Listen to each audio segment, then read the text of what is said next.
దానికి చూడండి.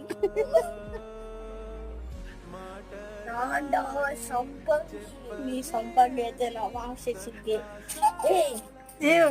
సంపంగి ఒక డైలాగ్ చెప్పుతుంది, ఆ డైలాగ్ చెప్పు. కిరికిరి అంటది, కిరికిరి కిరికిరి దిమ్మకి కిరికిరి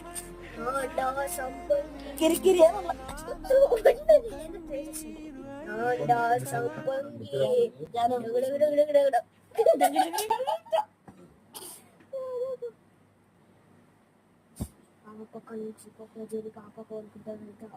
సంపంగి ఇయడం అనుకుంటే ఎట్లేదు, నువ్వు కింది పోతావా?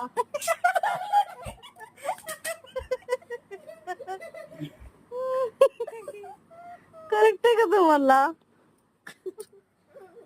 కింది పోతే నువ్వు ఆడుంటే సంపంగి అడిగి వస్తుంది, మళ్ళీ నువ్వు పైకి వస్తావు, మళ్ళీ నువ్వు కిందికి పోతావు, మళ్ళీ నువ్వు కిందికి వస్తుంది, నీకు నిద్ర లేకోకుండా చెప్తుంది అది సంపంగి.